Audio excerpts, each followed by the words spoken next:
नमस्कार, आदाब। स्वागत है आपका 24 आवर्स टुडे न्यूज चैनल में। मैं आमिर नाविस।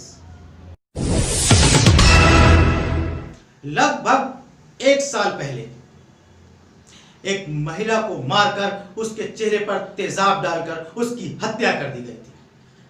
आप सोच रहे होंगे कि 1 साल का जिक्र मैं अब क्यों कर रहा हूं। जी हां, इसकी वजह है। वजह यह है कि उसकी मां का कहना है कि उसे आज तक पूरा इंसाफ नहीं मिला है। सिर्फ 2 ही आरोपियों को गिरफ्तार किया गया है, बाकी सारे आरोपी खुले घूम रहे हैं। उसकी मां का यह भी इल्जाम है कि जिन 2 आरोपियों को गिरफ्तार किया गया है उन पर धाराएं कम लगाई गई हैं और वो जल्दी रिहा हो जाएंगे।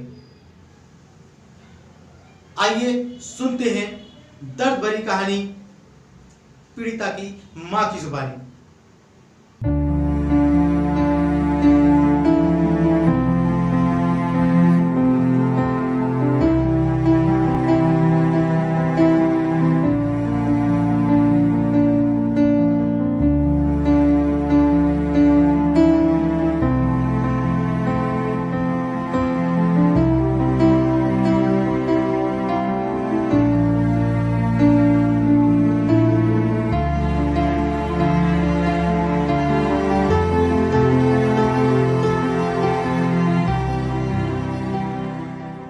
मौजूद है भजनपुरा थाना क्षेत्र में, जहाँ पे एक घटना घटी थी 2019 में जून के महीने में, लॉकडाउन से पहले। यहाँ पे निखत जन्नत नाम की लड़की को घर से अगवा किया गया। उसके साथ जो है वो एक बड़ी दुखद घटना घटी है।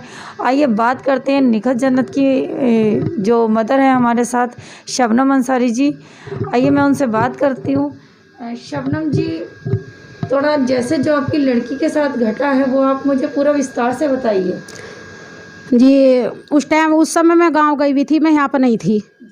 और मेरी लड़की यहाँ से घर से गायब हो गई। किस टाइम की बात है? ये 2019 की बात है और जून का महीना था और 8 तारीख थी जी।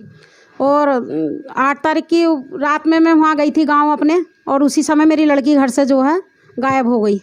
मुझे के गायब होने की घटना आपको कब पता चली? मुझे सुबह में पता चला 8 बजे, जब मेरी 7:30 बजे मेरी लड़की ने फ़ोन करा मेरे पास। बड़ी लड़की मेरी यहाँ पे थी घर पर जी। और जब मुझे सुबह 7:30 बजे लड़की ने मेरी बताया, मैंने स्कूल के लिए बच्चे के लिए फ़ोन करा। मैं बोली उठ जाएगी, और स्कूल निगत के पास फ़ोन कर रही थी तो वो उठा नहीं रही थी बिल्कुल भी फ़ोन। फिर मैंने बड़ी लड़की के पास फ़ोन करा, उसने फिर मेरा फ़ोन उठाया। फिर उसने मुझसे फ़ोन उठा के रो के बोली कि अम्मी घर पर निखत जन्नत नहीं है। मैं बोली बेटा क्या हो गया? पता नहीं मुझे, मैं सोती रह गई। अम्मी पता नहीं कौन ले गया निखत जन्नत को। अच्छा। बिल्कुल भी उसका पता नहीं है, बस मेरे तो पैरों तक की ज़मीन निकल गई। उस टाइम में बिजनौर थी जी। 8 तारीख में मैं बिजनौर थी। और उसके बाद में फिर मैं जब ही तुरंत ही वहाँ से वापस दिल्ली आ गई। दिल्ली आके मैंने इधर उधर देखा भाला लड़की को अपनी, और देख भाल के फिर मुझे जब कोई वो नहीं मिला लड़की का सुराग, तो फिर मैं भजनपुरा थाने में गई।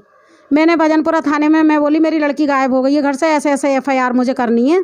तो भजनपुरा वाले थाने वाले बोले कि लाओ जी लड़की का नंबर दो। मैंने लड़की का नंबर दे दिया। फिर लड़की के नंबर पे मेरे बात करी तो मुझसे कहा कि जाओ घर चली जाओ, तुम्हारी लड़की ने शादी कर ली है। मैं बोली ऑलरेडी मेरी लड़की शादीशुदा है और अंकित आदिल शर्मा से मेरी लड़की की शादी हुई भी है, और मेरी लड़की क्यों शादी करेगी? अंकित आदिल शर्मा मतलब हिंदू हैं, दूसरे समाज से? जी, दोनों ही नाम है उसके। हाँ, हिंदू समाज से है वो, लेकिन मेरी लड़की की शादी करने के लिए मुसलमान बना था वो। मुसलमान बन के, हाँ, पूरे रीति रिवाज से शादी की मैंने। सब कुछ जो मेरे बस की था, देना दिलाना जो सब कुछ था, मैंने सारे रीति रिवाज से शादी करी अपनी बेटी की। उसके बाद में जो है फिर भजनपुरा वाला थाना ने मेरी भी और नहीं लिखी। शादी जो है आपकी लड़की की मर्जी से हुई थी जी। मेरी लड़की की मर्जी से शादी हुई थी। कोई इसमें वो नहीं है कि मैंने ज़बरदस्ती शादी करी या वो करा, मैंने कुछ नहीं वो करा। उसकी मर्जी से शादी की थी मैंने, कोई इसमें वो नहीं था। उसके बाद में फिर उसकी जो है नाराज़ी ससुराल से चल रही थी। मेरा महिला सेल में केस चल रहा था, तो लड़की मेरी उसी दौरान जो है लड़की मेरी गायब हुई थी, जब मेरा महिला सेल में केस चल रहा था। मुझे कुछ नहीं पता कि मेरी लड़की को कहाँ गई कहाँ नहीं गई, कैसा क्या हुआ, मुझे कुछ नहीं पता। बस मैं ये मदद चाहती हूँ, मुझे मदद मिले इस केस में। आपने लड़की के नंबर पे ट्राई करने की कोशिश की? जी, मैंने ट्राई करी लड़की के नंबर पर। जब मैंने ट्राई किया, जब मेरी बेटी ने फ़ोन अगर 1000 कॉल कर रही हैं तो 1000 कॉलों में 1 कॉल उठाती थी। उसी के बाद में 2 बातें करती थी और 2 बातें करके फिर फ़ोन जो है उसका स्विच ऑफ हो जाता था। पता नहीं कोई फ़ोन छीन लेता था या क्या बात थी क्या बात नहीं थी, ये कुछ मुझे बिल्कुल पता नहीं चला इतना सा भी। जब एक बार उसने 8 तारीख में मेरे पास फ़ोन करा तो रात को 2 बजे फ़ोन करा उसने, रो के मेरे पास कहने लगी मम्मी मैं बहुत बड़ी परेशानी में हूँ। मैं बोली बेटा परेशानी तो बता मुझे। जब उसने मुझे बताया कि अम्मी मैं उत्तराखंड रामनगर में हूँ, चोरपानी में, मैं सुबह वहाँ पहुँच गई 8 बजे। 8 तारीख में ही मैं यहाँ से निकल गई। 1 महीने के बाद फ़ोन करा था मेरी लड़की ने, मैं सुबह 8 बजे मैं निकल गई यहाँ से। जून की 8 तारीख जी, पिछले जून की। हाँ, और 8 तारीख में आपसे लड़की की बात हुई? हाँ, लौट 8 तारीख में ही बात हुई थी, 2 बजे रात में 2 बजे चोरी से फ़ोन करा, मुझे कुछ नहीं पता। उसी के बाद में 2 बातें बोली हैं मेरी लड़की ने, तुरंत उसका फ़ोन स्विच ऑफ, पता नहीं किसी ने छीना फ़ोन या क्या हुआ, मुझे कुछ नहीं पता बिल्कुल। उसके बाद में फ़ोन नहीं लगा मेरी लड़की का। फिर मैं उत्तराखंड रामनगर पहुँची 9 तारीख में। 9 तारीख में मैंने जाके देखा उसके घर, तो घर तो मेरी लड़की थी नहीं उसके। उसने वहाँ से 9 किलोमीटर पीत मंदारे में रख रखी थी मेरी बेटी। मुझे कुछ नहीं पता इस बात का। मुझसे कहने लगा सोनू सैनी, मुझसे कहने लगा मेरा कोई रिश्ता नहीं है, कुछ नहीं है। जो लड़की को, हाँ, जिनका हाथ है उनका नाम सोनू सैनी? हाँ, उसका नाम सोनू सैनी है और उसकी बीवी का नाम है मीना। एक आपके वो कोई किसी रिलेशन में हाँ, रिलेशन में तो था ही। उसने लड़की को, हाँ पहचानती हूँ, पहले भी मेरी लड़की को वो ले गया एक को, बड़ी वाली को, तो जब भी मैंने उससे रिश्ता नाता जो है ख़त्म कर दिया था जी। तो रिलेशन में तो था ही वो। लेकिन उसे तो इतनी भी शर्म नहीं आई कि रिलेशन में हूँ, मैं क्यों ऐसा करूँ इसके साथ में। उसने 1.5 महीना मेरी लड़की से देह व्यापार का धंधा कराया और जब उसने नहीं करा तो उसने जो है मौत के घाट उतार दिया। अब मेरी सबसे ये निवेदन है, मेरी सबसे वो है कि मेरी लड़की को इंसाफ दिलवा में मुख्यमंत्री उत्तराखंड वाले भी और सब मेरी मदद करें पूरी, और मुझे न्याय नहीं मिल रहा है बिल्कुल भी। आपको कैसे पता चला कि लड़की आपकी कहाँ पता चली?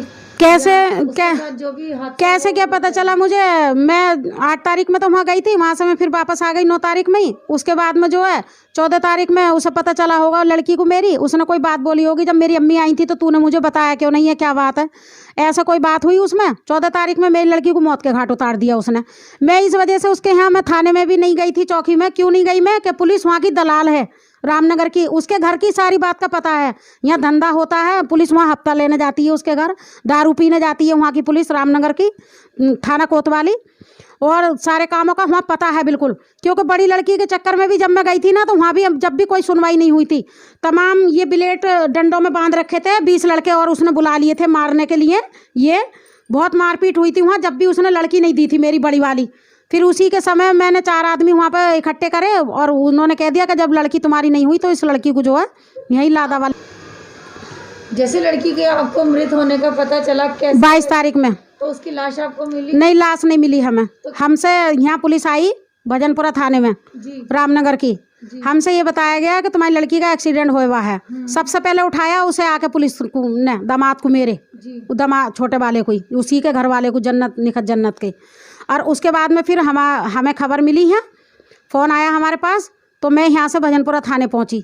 जब ये बताया गया कि तुम्हारी लड़की का एक्सीडेंट हो गया उत्तराखंड में, मैंने कहा एक्सीडेंट नहीं हुआ, मैंने तुरंत ये कहा कि मेरी लड़की का एक्सीडेंट नहीं हुआ, मेरी लड़की को सोनू सैनी ने मारा है। अच्छा। हाँ, मैंने तुरंत ये बात बोली फिर वहाँ थाने में भी। लाश आपको बरामद? नहीं, लाश नहीं दी लड़की की मेरी बिल्कुल भी। मैंने बहुत रो के वो करी, बोले हमारे पास लाश नहीं है, हमने जो है उसका दान संस्कार कर दिया। और मैंने बहुत ज़्यादा, मैंने कहा वो तो मुस्लिम लड़की थी। आप कितने दिन के बाद पहुँचे उसकी खबर? हम जब ही चले गए थे 22 तारीख में ही तुरंत। अच्छा, और लड़की 14 तारीख में ख़त्म हो चुकी थी? हाँ, लड़की 14 तारीख में, 22 तारीख में यहाँ हमारे पास खबर आई थी जी। और उसके बाद में जो फिर हमें ना लाश मिली ना हमें कुछ, और पुलिस हमें उल्टी धमकी दे रही थी। पुलिस हमें कह रही थी, आपने कैसे शनाख्त की कि वो आपकी ही बेटी थी जिसका दास? पूरी सब कुछ पूरी पहचान हो रही थी। अपनी औलाद को कौन नहीं पहचानेगा बताओ? अपनी औलाद को कौन नहीं पहचानेगा? नाक में नोचपिन, कानों में दुरियाँ, फोटो वगैरह सब कुछ। जब क्या उसमें कितने लोग अरेस्ट हुए हैं? जो इसमें 2 लोग अरेस्ट हुए हैं और बाकी जो है सब बाहर हैं। शंकर है, रोहित है, चरण है, पूजा है, मीना है, ये सब जो है बाहर हैं ये। और हमारे सामने ये बंद कर रखे थे पुलिस वालों ने जी। सब अरेस्ट थे ये अंदर। आप क्या चाहते हैं यूपी? मैं ये चाहती हूँ यूपी पुलिस से कि ये भी अरेस्ट हो मैं, और मुख्यमंत्री से मेरा ये निवेदन है कि इन्हें भी अरेस्ट करो। और जो मीना हैगी ये देह व्यापार का धंधा कराती है और जो है फिर ये जनक फिर और ये बाहर आना चाह रही है। मुझे तो शक है कि ये बाहर आ जाएगा, मुझे शक है। यूपी उत्तराखंड की पुलिस से मुझे ये है कि ये बाहर आ जाएगा और उसका कोई भी इन्होंने वो नहीं करा है, बिल्कुल भी ना किडनैपिंग ना कोई चीज़, सिर्फ एक ही वो करके सारे सारे सबूत खत्म कर दिए। मुझे पूरा शक है कि मुझे कोई इंसाफ नहीं मिलेगा। ना भजनपुरा में आपने कोई कंप्लेंट दी हुई? थाना भजनपुरे में मैंने कंप्लेन दी थी, लेकिन मेरी कंप्लेन नहीं ली थी। उसके बाद में मैंने एक एप्लीकेशन यहाँ से ज़बरदस्ती लिखवा कर लेके गई थी मैं कि मुझे एप्लीकेशन तो लिखी दो, लेकिन मैं वहाँ उत्तराखंड में थाना कोतवाली में रामनगर की इस वजह से नहीं गई कि जब मेरी पहली बेटी में मदद नहीं मिली तो अब क्या मदद मिलेगी मुझे? कोई प्रशासन से कोई मदद नहीं मिली, मुझे कोई मदद नहीं मिल रही बिल्कुल भी आपकी अभी तक नहीं, ना मुझे नहीं कोई मदद नहीं मिल रही बिल्कुल। मुझे मदद मिलनी चाहिए और मुझे जो है न्याय मिलना चाहिए थी मेरी, और क्या हुआ है मेरी बच्ची के साथ। तो आपने सुनी ये कहानी पीड़ित मां की जुबानी। क्या विश्व में कोई दौर ऐसा भी आएगा कि महिलाओं पर होने वाला अत्याचार और अपराध खत्म हो जाएगा? उम्मीद करते हैं, क्योंकि उम्मीद पे दुनिया कायम है। नमस्कार, धन्यवाद।